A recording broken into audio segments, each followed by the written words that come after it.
Fall salaamaaleykum maa ngi lay nuyu di la. maaleykum salaam Boubs maa ngi lay nuyu di nuyu auditeurs yeeg internautes yeeg téléspectateurs yi mbaa yéen a ngi ci jàmm. sant yàlla bu baax a baax. Alaaji bu Fall la nga ma doon wax ci sa joueur boobu ñuy wax. baax na da la nga ma doon wax ci sa joueur boobu ñuy wax. fen loogu ma fi de. ñuy wax Sadio Mané. je te dis. newoon nga ma ni dina am lu ëpp lii ndax yaram. oui c'est tout. newoon nga ma ni dina am lu ëpp. un vrai champion ndax yaram. c'est ça ndax tegginam. c'est ça ndax engagement am. oui ba noppi ñu daal di jël engagement social bi nga xam ni moom la am Bambali. c'est ça daal di koy jox le prix Socrates bi nga xam ni moom moo seet ki nga xam ni moom moo ëpp li muy def social ci football bi. oui ci ñi nga xam ni ñoom ñoo di joueurs yi. daanaka nekk na benn consécration bu mag. mondiale c'est la vraie consécration mondiale Boubs. man son prix Socrates là. moo ma gënal Ballon d'Or. njëriñ. Ah oui. Ça c'est ça qui fait le champion. C'est-à-dire tu es un grand monsieur sur le terrain et dans la vie. Voilà, c'est ça que cette consécration te man daal léegi. na ma dimbali rek indil ma coupe du monde bi li ci des moom mën naa leen ko baal. mais Ibou da nga ma doon wax ni nit. dafay amal askanam njëriñ. oui njëriñ bi mu amal askan wi. oui moom la ñu ko fay noonu. c'est ça àdduna reconnaître ko ci àdduna. c'est ça d'abord. Il y a même sans les titres. Son comportement dans le monde est un exemple. Gis nga yaa foog naa une semaine on lui a posé une question sur le Ballon d'Or mu ne mais c'est Karim Benzema qui le mérite moom mii Sadio Mané. ba ñëpp naan mais quand même c'est ça un vrai champion, c'est quelqu'un d'humble et qui est lucide. Et il a démontré que la saison de Karim Benzema était exceptionnelle. Et que c'était lui qui méritait le Ballon d'Or. Xam nga loolu pour quelqu'un qui a quand même gagné 2 titres et échoué de très peu en finale de Coupe d'Europe ak yooyu qui a ramené la Coupe d'Afrique, il aurait eu le nombril un peu plus gros dina ne mais kenn gënuma ko yelloo parce qu'il a gagné un titre continental. Mais d'abord c'est sa bonne éducation qui en fait un grand champion. Son talent nag après ça c'est autre chose. Ça parle tout seul quoi. Mais c'est sa bonne éducation qui en font un immense champion. waaw pare gu ñoog moom lu leer laa wax. non man da nga ma doon wax ne ma. je te dis dina am lu ëpp lii. il va nous ramener des titres parce que pour man il a été un champion avant de ramener des titres. Pour man c'est ça la définition, c'est-à-dire que da ngay am ce comportement là et les titres que tu glanes ça confirme ce que tu es mais ça ne te fait pas un champion. Ça confirme que tu es effectivement un grand monsieur. Et foog naa ne pare gu ñu ak moom. mais la nga ma doon wax. ci nit dafay amal askan wi njëriñ. waaw taxawu leen. dëgg la Boubs waaye yow. non saa yu ñuy wax fii rek nga ne ma ban njëriñ la ama réew mi. c'est ça et tu sais xam nga lan moo ci gën a metti mës naa la fi wax kilifa bu mer. ni Sadio Mané lay def parce que ñun ñëpp on se dit dëkk bi doxul. ñun maag sa compagnie gi dañuy taxaw ci micro yi di mbel yi naan way dëkk bi doxul machin courant bi yokku na ak yooyu moom yooyu yëpp du ko wax. day jël xaalisam tabax école parce que war na fi am tabax hôpital parce que war na fi am séddale ay bourses familiales parce que xam na ne dëkk bi metti na pour man. tabax tali et il n'en a pas fini. tabax station. c'est ça parce que mu dëkk amul woon station dañu daan jóge fii ba fële di dem. di wut essence. kilifa bu mer nii lay defee en gardant le sourire et en restant poli. Et sans jamais dire que man maa ko def. Exactement, et ça devrait être même une leçon pour les leaders politiques parce que ñoom ñëpp justement ils réclament après une forme de respectabilité ak yooyu boo xam ne dañ ñu koy forcer seen bopp naan wéy man la def kii ak yooyu mën naa yor dëkk beeg yooyu kii boolewu ci wax et chaque fois qu'on le cite ça porte le Sénégal encore plus haut. Kii moom c'est une leçon pour tout le monde. rawatina politique yi. surtout ceux qui képp koo xam ne daal bëgg nga ñu jox la gëddu kilifa war nga roy ci moom parce que pour moi c'est ça le comportement d'un vrai leader njëriñ bi nga amal nit ñi. ban njëriñ la amal nit ñi. kan man. non non waxuma loolu de ma ne ban li nga ma doon wax ban njëriñ la amal nit ñi lu ma waxee nga ne ma loolu. ban njëriñ la amal nit ñi kooku ban njëriñ la amal nit ñi. non non pour man c'est vraiment ça la traduction d'un leader parce que leneen loo ci def bubs comme on dit kuy dóoree mën kuy saaga lui il n'est pas content parce qu'il considère que son village a été abandonné. du fi nekk ci ay micro di ko wax. day génne xaalisam fay ne jàpp ñàmburam loolu. ku ko dégg ku ci teg sa bët ngay kilifa ci dëkk bi. te waroon fa def infrastructure defoo ko fa. yey na la c'est tout te il ne nous réclame même pas de mandat électif. neewul te ba pare neewul fa leen ma. neewul jox leen ma kii ak yooyu non même pas. boolewu ci daal wax non bii c'est la lecture la plus tragique de son affaire pour man kilifa nii lay mel c'est tout. pourtant booy seet si beneen anam. ñi nga xam ne ñëpp ñoo naan fal leen ma buñ leen falee li mu def ñoom duñu ko def. avec l'argent public. C'est de ça qu'on parle. C'est de ça qu'on parle. Man moo tax ma ne la suñuy rien que pour autoriser un parti nga am parti waxuma la les comptes que tu dois rendre parce que tu as une activité d'utilité publique ak yooyu. Non seulement le répertoire de tes militants ak yooyu. pour ñu xam kan mooy def lan bés bu jotee. S'il y a une responsabilité. Mais Boubs, je suis même convaincu que war ngeen am tous les ans une activité d'utilité publique ñu xam ne yow mi amal nga njëriñu réew. ñu xam ne parti politique bi fii moo ko defar. parti politique bi. ay ndawam fii ñoo ko defar. son programme mu ngi nii. lii pexe boppam la ko fi defee su doon sax benn tool booy béy nga ne xale yi daje nañ leen yóbbu nañ leen ci benn tool ils ont produit une tonne d'arachide loolu sax war na leen amal nit ñi njariñ mais ñoom dañuy dang-dang suñu kaw ba ñu jox leen après ay 4x4 ay salaire ay passeport diplomatique ay immunité ak yooyu ba tey ba sànq gi doo gis benn njariñ wala yow da nga ciy gis. gisuma si njëriñ c'est dommage. c'est la leçon qu'il faut tirer de son comportement. oui. ñu doon waxtaanee li nga xam ni moom moo di ndam bi nga xam ni moom la Sadio Mané am rawatina li nga xam ni moom moo ñu gënal Ballon d'Or di le prix Socrates. man de moom a gënal. di le prix du le prix Socrates bi nga xam ni c'est son engagement social moo ko jox njëriñ mi nga xam ni moom la amal réew mi njëriñ mi nga xam ni moom la amal askan wi taxaw bi nga xam ni moom lay taxawu askan wi. sans tambour ni musique nag. te defu boolewul dara boolewul dara ak coow. wala da nga ko dégg mu ciy wax. déet boolewul dara ak coow. boolewul dara ak coow. du taxaw sax di naan kii fii. doo ko sax waaw. wallaay te waxam bariwul. moom suñ ko téye micro sax day dëngal loos di yolos si. xam nga def nañu benn spectacle ak Air Sénégal def benn spectacle ak Orange. mais pour lui tirer quelques mots moom c'est difficile. non dafa bokkul ak kii. waxal ma rek. c'est tout non waxal ma rek. en général nag. defkat yi moom duñu bëri wax.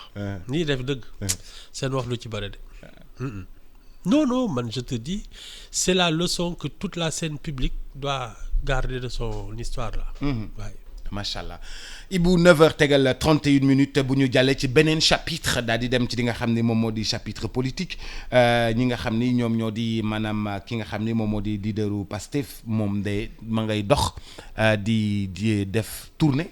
ki nga xam ni moom moo di tournée bi dafa am léeg-léeg ay daje ak gendarmerie bi. parce que dafay def un peu. li nga xam ne ñoom ci li ñu wax ñu ne dafay def un peu trouble à l'ordre public. parce que cortège bi dafay jaxase yoon yi dafay tax embouteillage yi gën a bëri. fépp foo xam ne dafay jaar ak yooyu. noo ko jàngate. Bobs ils sont en train d'en faire d'abord un martyr parce que nag wax dëgg yàlla moom comme Macky Sall comme n'importe quel homme politique je parle même pas de chef d'État yooyu mais les hommes politiques en général suñu amee gëdd am nit suñuy génn nit ñi dañuy fàq wuti leen te loolu et c'est ça leur poids leur réel poids di ko tere ci man d'abord dañ koy tooñ parce que tu sais après lépp lu jëm ci moom même soo ñëwoon fekk ko muy rendi nit soo koy nettali dañuy naan c'est pas vrai parce que dañ koy tooñ tout le temps ci yu mel nii on n'a pas le droit de le coincer comme ça pour lui dire waroo fi jaar dama xamul loolu fu ñu ko tegul fenn bubs muy homme politique muy yenn kilifa yi ci diine wala yooyu xam nga fii am na fi ay kilifa yoo xam ne suñuy génn ñëpp ay fàq. Serigne Moustapha Sy buy génn cortège bi nit yi. kañ lañu ko mës a dajale ne ko yow fii mënoo fi waroo fi jaar parce que da ngay kii non ça c'est je trouve que c'est maladroit et que c'est-à-dire ils n'ont pas le droit lii moom waruñ ko def. et pour yow dañ koy martyriser. oui mais day yokk kii am sax bayrem xaw ma luñ ci jublu mais day yokk bayrem ba pare nag su dee demain su fi dans son affaire là devant le tribunal yu mel nii mooy tax même si on doit le condamner kenn du gëm ne il est coupable parce que dañu ne kii lu ne lañ koy def mais on est en train d'en faire un martyr et ça c'est pas normal. Dans les comparaisons, les gens disent que oui, il a fait nu mu tuddati loolu nga xam ni moo di Macky Sall def na ay tournées. oui dul jeex. oui mu nekkee. mais les mots départ sax mu ngi naan day def tournée économique xaw ma. waaw et pour man c'est une tournée politique on est à quelques mois d'une présidentielle il veut viser 1,5 million cartes. Donc sa tournée là c'est une tournée de leader politique kan ban préfet moo koy naan fii waroo fi jaar ak da ngay troubler kii bi ak demande-moi la permission non il faut qu'ils arrêtent ça non je trouve que c'est inadmissible loolu moom xawma lan moo leen ci dugal mais ñoo ngi tooñ. oui mais bu fekkee ni koñ bi dafa jaxasoo koñ bi warul jaxasoo buubs xam nga ñun lan moo ñu dal. parce que su dee ñun suñu tali baaxul suñuy kii ak yooyu mais attends tu vas pas le reprocher à un homme politique qui n'a pas exercé le pouvoir yow kay soo defaroon tali defar ay parking ba nga xam ne nit mën na ñëw taxaw fii def benn place publique su bëggee dajaloo fii dara du bouger loolu kay suñ ko defoon nga ne yooyu yëpp sama yoon nekku ci damay taxaw ci carrefour bi farankulaay loolu moom je peux comprendre mais attends il n'est pas responsable surtout yaa ngi dugg Dakar léegi gis nga diggante tronçon Bourguiba bi jëm Castor 11h wala midi dafa mel que ce soit Ousmane Sonko wala yow mi ci sa bopp n'importe qui ku fa romb circulation bi taxaw mais attends ça fait partie de nos problèmes d'infrastructure. Ça n'a rien à voir avec un bonhomme parce que dans un pays où les choses se passent normalement où les infrastructures sont bonnes ak yi ay embouteillage ak yooyu du koy indi c'est tout non lii moom wax dëgg yàlla kenn mënul leen kii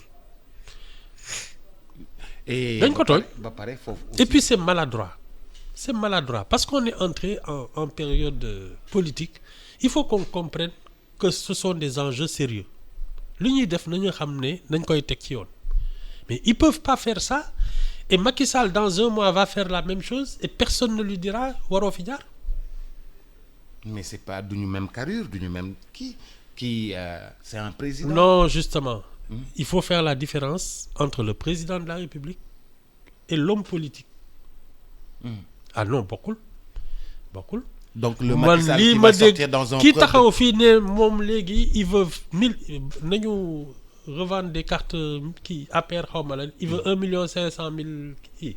ça c'est pas le président de la République c'est l'homme politique. mais comment on peut arriver à faire la différence. mais c'est dans l'activité c'est dans l'activité. Et man je te dis xam nga nee naa la li tax Macky Sall n'a pas intérêt à déclarer tôt sa candidature parce que dès qu'il la déclare il enlève le costume de président et il devient un candidat à la présidence. bu boobaa lu waay neex wax ko. Ah waaw parce que c'est un candidat c'est tout c'est plus le président ah loolu la de non il faut faire la part des choses moo tax nii naan dès que tu es président de la République tu dois cesser d'être le président d'un parti gars yi chaque tout le temps ñu wax ko. chaque kii ñu wax ko naan dañuy réformer les textes ak yooyu mais kenn du ko ci def parce que c'est ton activité politique qui te fait élire loolu sax c'est mais nañu nangu quand même que su jotee saa yoo ne léegi nañu politique ñu teggi affaire u président teg ko nga mel ni ñëpp waaw parce que c'est comme ça c'est la loi du genre. C'est la loi du genre 8h 9h tegal 38 minutes 9h tegal 38 minutes ñi nga xam ni ñoom ñoo di waa PDS ña ngay wax ni ñoom bëgguñu li nga xam ni moom moo di maanaam amnistie ñoom li ñu bëgg mooy révision procès Karim Wade. Boubs c'est logique. mënuloo ne d'accord naa sàcc naa mais nañ ma ko baal ba pare di laajte réew mi. c'est pas loolu nag saa waay. Am déet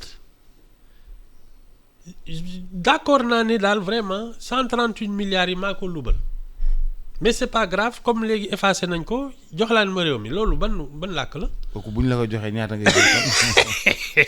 waaw c'est ça ils peuvent pas si ils veulent le présenter comme candidat ils peuvent pas être d'accord avec sa condamnation. Avec la manière dont il a été jugé parce que c'est ça le seul problème c'est-à-dire que on peut reprendre le procès enquêteurs yi ak investigation yi génnee les preuves de li taxoon ñu condamné ko là c'est définitif mais qu'on le juge selon une formule que tout le monde accepte sinon il y a une forme de déni de justice da ngay ne non attewuñ ma ci yoon et donc je ne reconnais pas le verdict. Donc la révision du procès est-ce que dina fi xaj fekk de 2024. Le problème parce que je pense que l'attitude suñu d'accord parce que ñoom s'ils se battent suñu ne amnistier nañ ko. et qu'on lui permet d'être candidat. L'un de ses principaux thèmes de campagne. Ça va être. On m'a mal jugé. Ils n'ont aucune. Ce n'est pas un procès équitable. C'est un verdict, je ne le reconnais pas. Te sàccuma dara. Parce que munoo ne effectivement suñ ko amnistie ba mu dem moom su taxawee ci kii bi li muy njëkk a wax mooy sàccuma dara. Ah attends sinon kan moo koy voter. kenn du ko voter. Oups. Mais xanaa kon procès bi nag ça et puis moi je suis convaincu d'une chose su dee dem nañu ñoom campagne ba daaneel ngóor si. Li ñuy njëkk a def mooy xam nga nag boobu soo nekkee président de la République soo ne nañ ma jugeaat xam nga wax ji moom du yéex. juge bi day gaaw. 5 minutes kay yow temps bi ñuy tapé procès verbal beeg yooyu kooku daar la c'est comme ça de. Mais il faut y arriver. Moi, je pense que ils ont beau jeu d'avoir cette posture politique en disant on veut une révision du procès parce qu'ils peuvent pas admettre avoir volé en disant mais quand même élisez notre candidat c'est un voleur mais c'est pas grave. Loolu moom c'est pas logique. Effectivement, mais le plus important ci ñoom c'est que leur candidat puisse aller aux élections. L'affaire de révision de procès yooyu ça c'est le public parce que suñ ko votelee ça veut dire que les gens ne croient pas à sa condamnation xam nga loolu moo gën ñu amnistier la nit ñi voté la loolu mooy liñ la jiñ defoo ko. Ouais, en vérité ci beneen walla maa ngi gis waa Pastef fii di ñaxtu ndax Lassana Gagny Sakho mi nga xam ni fële la bokkoon ñëw dugg si ñoom. ñu jox ko cër nommé ko. Est-ce que dañoo war a jël li nga xam ne dafa war a rupture bi nga xam ne moom la ñuy woote est-ce que ça devrait leur permettre Pastef ñuy jël ñoo xam ne dañoo exercer déjà le pouvoir parce que dañu ne système bi baaxul ni nga xam ne noonu lañ koy doxalee baaxul dara baaxu fa ñi nga xam ne ñoo ko doon exercer doon leen critiquer di ñëwaat ci ñoom. Boubs Ousmane Sonko président Pastef c'était un inspecteur des impôts. Il a toujours été un homme du système. lii mu bëgg maanaam nekk président de la République. C'est contrôler le système. Il veut contrôler le système. C'est tout. Il y a pas autre chose, c'est-à-dire wax ji nii c'est juste de l'argumentation pour indi ay sympathie ay vote ak yooyu mais boobu tous ceux qui veulent être chef d'État ak yooyu mais c'est parce que tu veux contrôler un système, c'est tout. amul leneen de. mais ñoom système bi baaxul la ñu wax de. ah xanaa ci ñoom am na ñu mu jig de. te ñoom bu ñu ñëwee dañuy jël système bi. ah en tout cas tout ce que j'ai remarqué. ci affaire yi ñaar mooy am soit tu viens faire la révolution.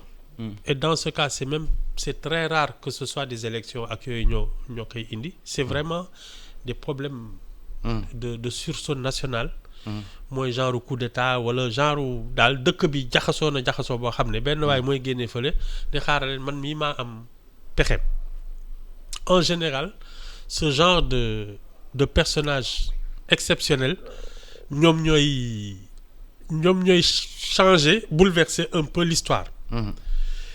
Mais ki nga xam ne il veut occuper le fauteuil présidentiel et il se fait élire selon le système comme il a été organisé. Dem élection ñu voter ak yooyu li ci ëpp ci li ma seetlu c'est que tu te conformes aux lois et règlements. Voilà. En vigueur yi nga fi fekk. Voilà yi nga fi fekk. Voilà di nga ñabal nii nag tuuti waaw on va réviser la constitution yokk virgule fii wàññi fële pour essayer de dire que daal bokkutul mais en général da tu exerces le pouvoir comme tous tes prédécesseurs ni Senghor doon def moom la Abdou Diouf def moom la Wade def moom la Macky Sall di def.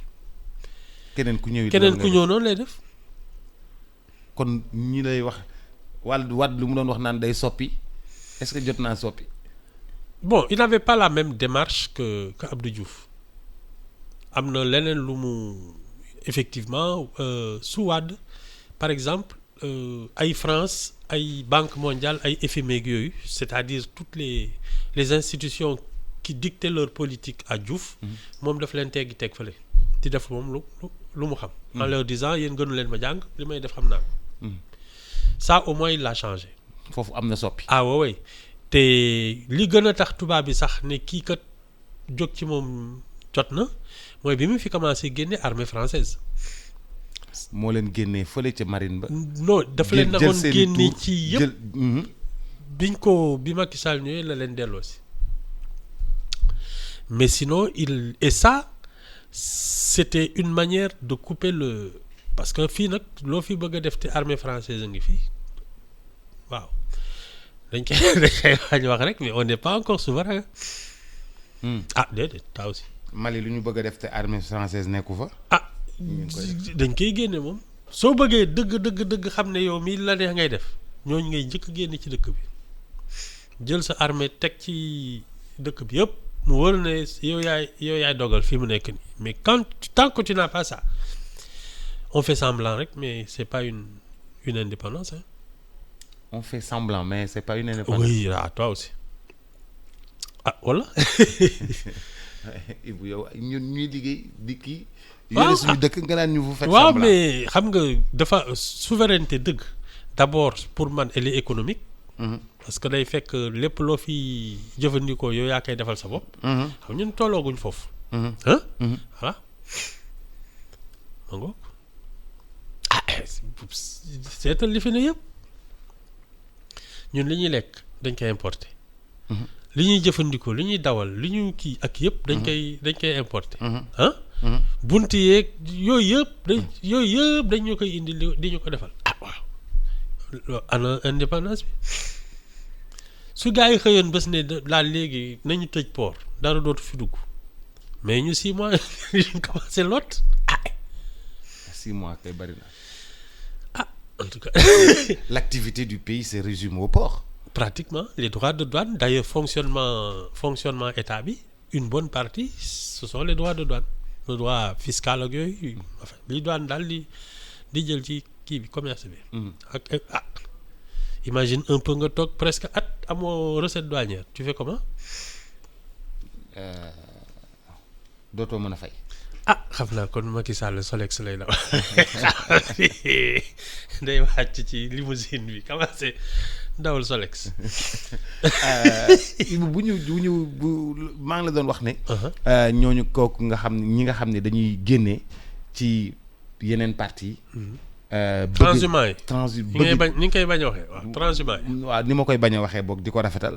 bañ par exemple Lansana Gagny Sakho waa Pastef ñu bëri d'accord ñu parce que il était presque leur ennemi. Il disait à truc Sonko vient vérifier il est aujourd'hui il se retrouve dans les rangs du Pastef. c'est loolu du fi mbañ bubs. oui mais Ibou c'est non xam nga. ku ci nekk ak ni ngay calculer. ñi ngay dégg yëpp ñuy tourner autour de Sonko je pense pas qu'ils aient même des affinités intellectuelles wala yooyu dañu teg ci moom c'est-à-dire ils se disent kii c'est peut-être le prochain chef de l'État. bàyyi ma ñëw toog ci wetam. dara ruusee ma far.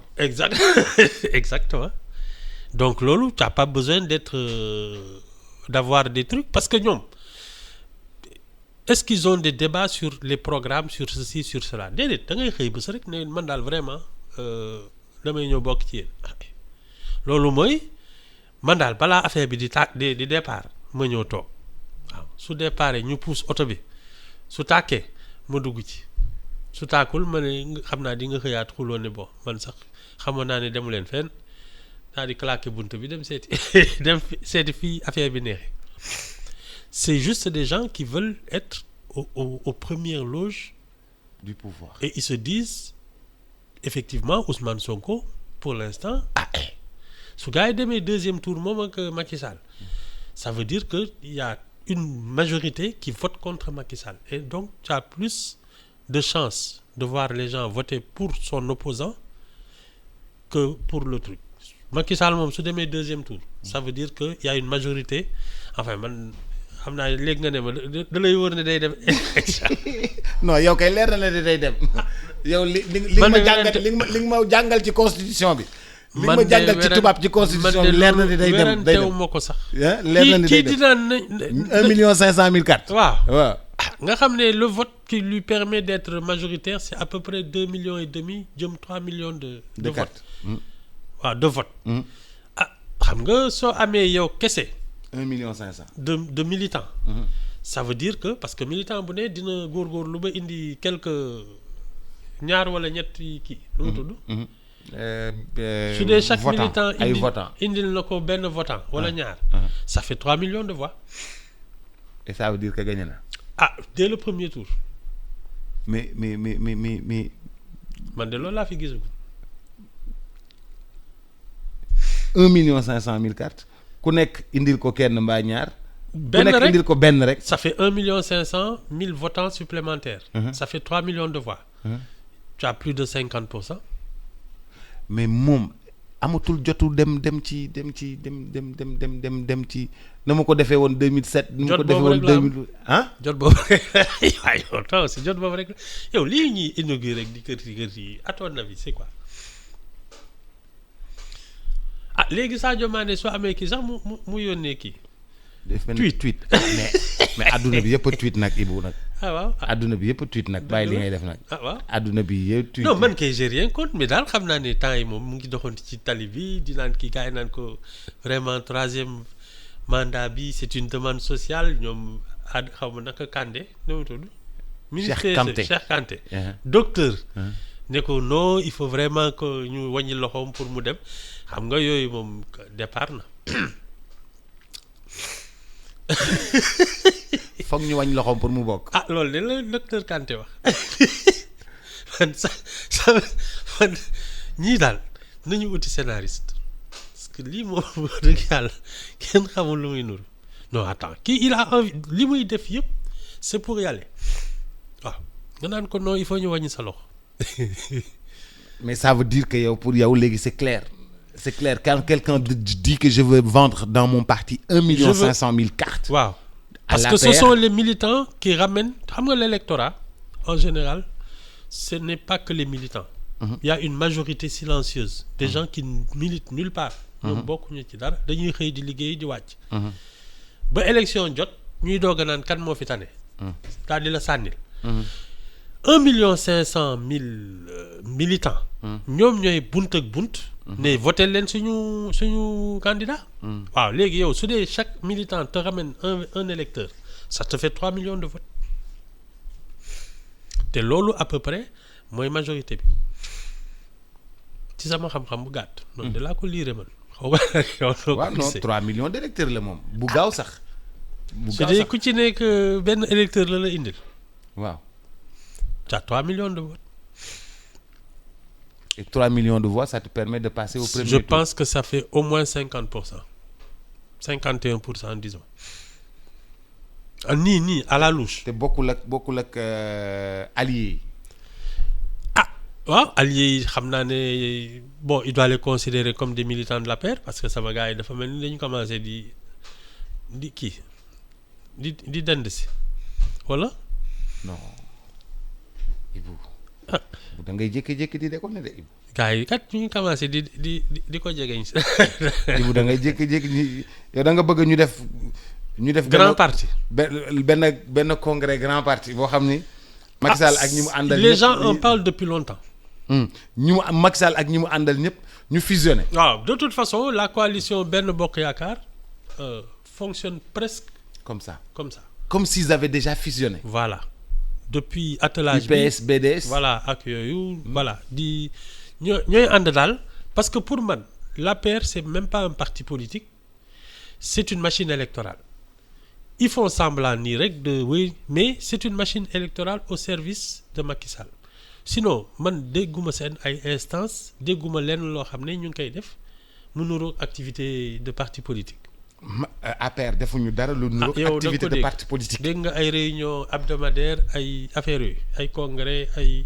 réunion bureau politique. waaw jël ay décision ci nu mu tudd commenter l'activité li ma gis ñuy wax ci actualité bi yooyu c'est le conseil des ministres. mais l'APR toog ne réew mi nii la bindoo lii la ñu war a def ak kii dégg gu ma ko de. jigéen ñi dajaloo waa APR ne la politique qui concerne les femmes le genre les ceci les cela def seen mémorandum déposer ko assemblée nationale wala gouvernement bi ne leen jóg leen ci lii dégg nga jigéen ñi def ko. jigéenu APR. non. jeunes yi toog nañu ne leen politique de jeunesse sportive kii APR ñu ngi ni COJER la xaw ma yooyu. dégg nga leen ñu réunion réfléchir génne document ne lii la ñu proposer pour la politique de jeunesse dégg nga ko. non. ak lanati ay jeunes vieux yi. waaw les sages waaw dégg nga leen ñu daj man est-ce que ñoom am nañ troisième. waaw bàyyil APR Ibou Fall. non mais Boubs parti politique. dafa am fonctionnement. waaw. dafa am nu muy tëddee. waaw nga xam ne tey soo yeewoo dem ne leen vous êtes combien. et qui fait partie de votre truc ñu génnee na benn listing ne la voilà nos militants. il y en a 10 000 ici 15 000 ëllëg fii kii mooy chef de section fii kii moo soo bëggee dem. yow kañ laa gëj a dégg section. Ibou Fall sa politique dafa yàgg de politique boobu amatul de. waaw d'accord mais nga woy ko cellule wala nu mu la neexee mais au moins benn nit koo xam ne. wala benn mbooloo loolu par contre gis naa ko ci waa Pastef. mais benn mbooloo boo xam ne soo bëggee dugg seen kii ne leen moi je veux militer à la base ñu ne la fan nga dëkk nga ne kii dañ leen ne.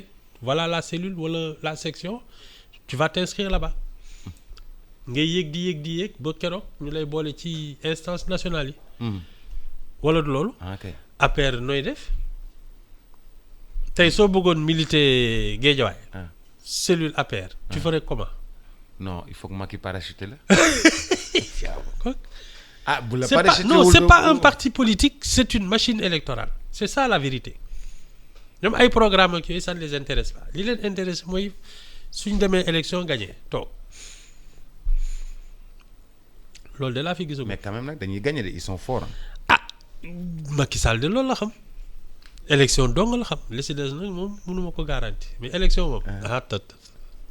xam na ko mën na ko. ah yow déjà li mu wax ci 1,5 million kii nga xam ne le calcul est vite fait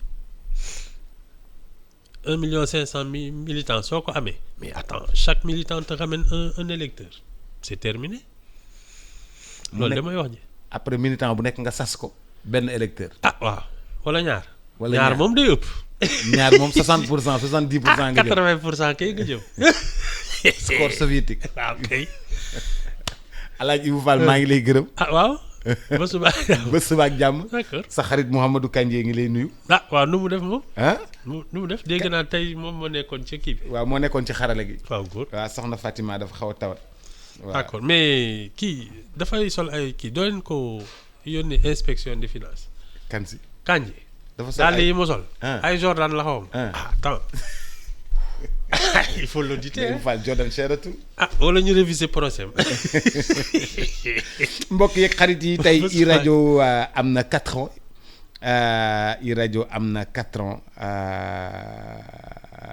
tey daanaka nekkoon na lu metti pour ñu teg ko tey ñuy nekk ci ñeenti at le 18 octobre dinaa ci dellusiwaat ci kanam tuuti incha allah mais c'était pas évident jërëjëf. transfert